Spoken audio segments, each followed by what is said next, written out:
poinnya Abah di SMS itu, waktu SMS belum ada WA, belum ada BBM, makan tuh bola basket. Jadi ketika itu saya sampai mau dikepruk gamelan sama Abah. Sampai kelas 5 SD itu saya takut dengan Abah.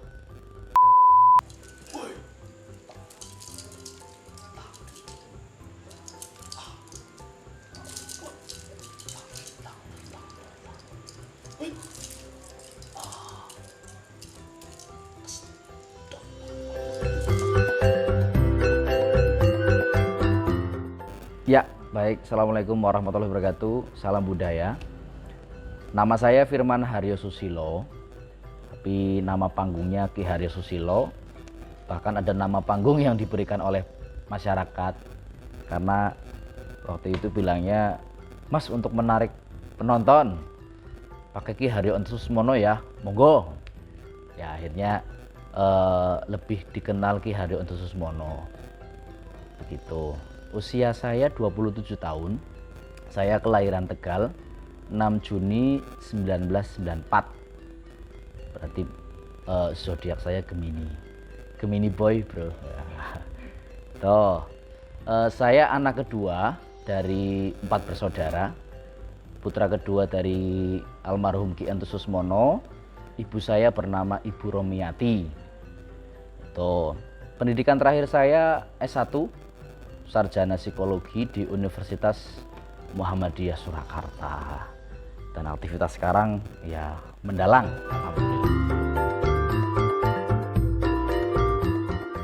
Awal mula mendalang itu saya kelas 5 SD naik kelas 6. Ketika itu saya diminta mengisi perpisahan kakak kelas 6 SD itu. Kemudian saya juga tahun 2005 2007 itu juga mengikuti festival dalang bocah di ISI Surakarta, waktu itu sejawa DIY Bali kalau nggak salah.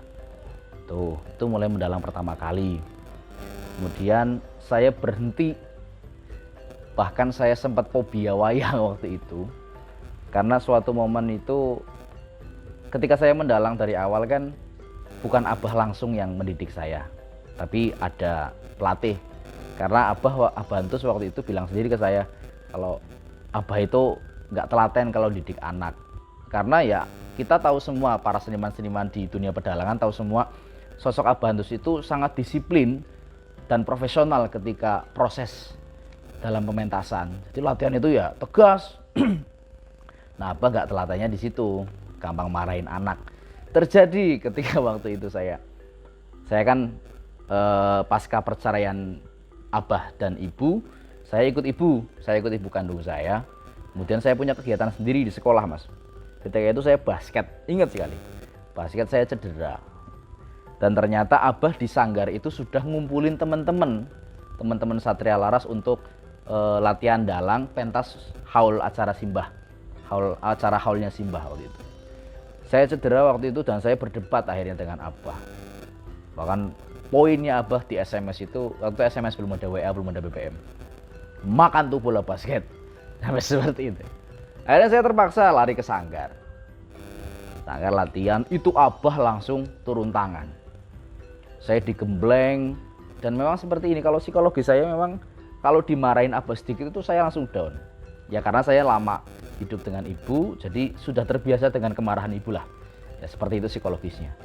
Jadi ketika itu saya sampai mau dikepruk gamelan sama Abah. Momentum itu yang membuat saya fobia dalang. Padahal waktu itu Abah pun ngiming-ngimingi saya, yuk angger kon gelem dalang, kon pantuku mobil merek apa, umah pirang tingkat, tak tukokna sing penting kon gelem dalang yuk. Saat itu gimana ya, jadi broken home-nya Abah dan Ibu itu menjadi salah satu penyebab juga sih dinamika psikologi saya. Sampai kelas 5 SD itu saya takut dengan Abah. Saya takut dengan Abah pasca perceraian itu. Saya bertemu Abah kembali ya ketika saya disuruh dalang pas perpisahan itu pertama kali. Lagi senang-senangnya ketemu Abah, kok saya, ya namanya bocah, anak kecil waktu itu, kok saya melihat sosok yang menyeramkan ketika Abah itu melatih saya dalang. Sampai akhirnya saya mau dikepruk gamelan itu. Ketika itu saya masih ingat sekali, dalam hati saya bilang, bah besok Abah tua, menek gawa awak baik. Tak apa ini nyong ora butuh badatunyane Abah. Yang saya butuhkan itu Abah, bukan harta bendanya Abah. Saat itu saya masih kecil, ya waktu itu psikologi saya itu seperti itu. Akhirnya waktu berlalu, Abah meninggal dunia dan saya waktu itu sowan-sowan ke guru-gurunya Abah, kiai-kiainya Abah, guru-guru dalangnya Abah, Pak De Mantep almarhum.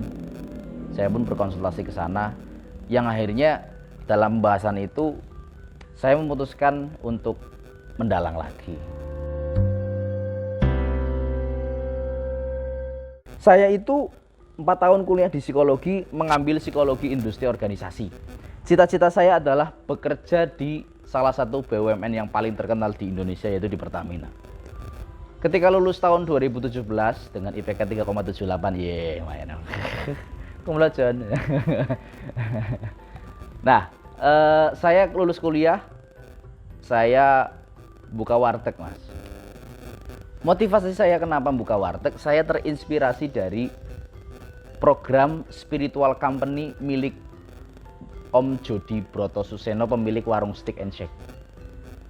Ketika itu saya tertarik ketika saya kan ya pengolahan, kalau industri organisasi kan pengelolaan SDM, sumber daya manusia, HR lah, human resource. Ketika itu saya tertarik sekali dengan manajemen spiritual company ini, karena adalah lumayan, saya waktu kuliah itu tirakatnya lumayan lah, barang wis bojo mbuh yang rada nedan, wis mikir kebutuhan sih, ya itu proses lah.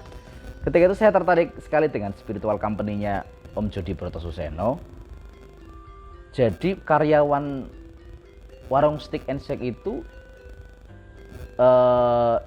diberikan SOP untuk sholat duha, untuk ngafalin Quran, dan amalia-amalia sunnah lainnya. Waktu itu bimbingannya Ustadz Yusuf Mansur waktu itu. Nah, akhirnya saya memutuskan untuk buka warteg, menerapkan spiritual company, tapi tidak berjalan dengan mulus. Bahkan saya pernah omset satu hari itu cuma 100.000, belanjanya 700.000 waktu itu sehari. Ya berarti sampai akhirnya waktu itu saya dalam keputusasaan di warteg itu, saya WA sama Abah. Bah, ini Haryo kalau wartegnya laris, Haryo tak mondok ngapalin Quran di pondoknya Mas Jody Brotosuseno. Abah dengan santainya menjawab, Mas, ngibadah kue orang mau ngapalna Quran tok, tapi kon goleti nafkah, goleti rezeki lewat dagang, kue yang ibadah. Fokus di situ, makdek di situ, Mas. Akhirnya gimana ya? Katanya kan orang yang sholat duha 4 rakaat akan dicukupkan kebutuhannya pada hari itu juga. Siapa orang yang senang sedekah akan dilipat gandakan rezekinya. Siapa yang orang suka sholat duha berapa rakaat lah, intinya akan dilancarkan rezekinya. Tapi akhirnya saya punya kesimpulan di situ, itu nggak letter luck, Mas. Maksudnya nggak setelah sedekah langsung dapat uang, enggak.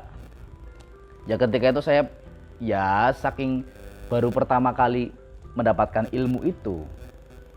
Betul lah, ini akhirnya kan mengalami sendiri. Kata Sayyidina Umar kan tingkatan berilmu kan itu ada 3. Yang pertama ketika kita menyelami ilmu baru kita akan sombong. Yang kedua tingkatan berikutnya kita akan tawaduk. Tingkatan ketiga terakhir kita seperti tidak tahu apa-apa. Tapi ketika ada masalah selesai. Ketika ada masalah selesai, ketika ada masalah selesai. Seperti itu kurang lebih. Akhirnya 5 bulan bangkrut, Mas. 5 bulan bangkrut, Abah telepon, pulang Mas, ngurusi manajemen Abah. Akhirnya saya ngurusi manajemen Abah. Saya diam-diam daftar di Pertamina, Mas. Keterima. Saya sering luar kotaan, Abah nggak tahu saya daftar di sana. Dan daftar di vendornya Pertamina, namanya PT Sarbinsi, vendornya Pertamina, tapi garap kerjaannya Pertamina waktu itu. Sekitar 6 bulan saya mau proses untuk pindah, bukan di vendornya tapi di Pertaminanya langsung. Ketika itu Abah nyuruh saya resign ketika pencalonan periode kedua Bupati. Saya disuruh pulang untuk ngurusi kampanyenya Abah, ngurusi saksi, ngurusi materi debat dan lain sebagainya lah waktu itu. Ini saya langsung mendampingi Abah. Tapi di tengah jalan Abah meninggal dunia, tapi di akhir hayat itu alhamdulillahnya saya sudah diberikan kesempatan untuk mendampingi Abah, sowan-sowan kiai, sowan guru-gurunya Abah. Itu yang menjadi jalan tol saya untuk bisa berproses menjadi seorang dalang, meneruskan Abantus. Saya bukan pengganti Abantus, saya bukan yang menggantikan Abantus, saya cuma meneruskan Makanya awal-awal mendalang itu pun saya dari nol lagi mas. Makanya awal-awal pada ngomong beda ya karo Abai. Ya karena dari nol. Abai itu nandurnya puluhan tahun, saya baru berapa nih? Terhitung sekarang berarti 3 tahun. Tapi akhirnya 3 tahun ini prosesnya alhamdulillah sudah banyak pentas, entah di daerah ataupun di nasional juga alhamdulillah sudah, dan masyarakat juga sudah mulai menerima. Ya itulah lika-liku kehidupan saya di dunia mendalang yang akhirnya saya mau mendalang lagi. Jadi dulu saya keinginannya ke Pertamina mas, sudah terkabul. Tapi waktu itu ilmu psikologi saya itu ya bergunanya cuma untuk saya mas. Tapi ketika dalang itu ilmu psikologi itu sangat lebih luas saya menerapkannya. Ya seperti itulah. Kadang-kadang Gusti Allah itu guyonannya kematangan gitu. Saya kayak ya itu romantisme saya dengan Gusti Allah lah.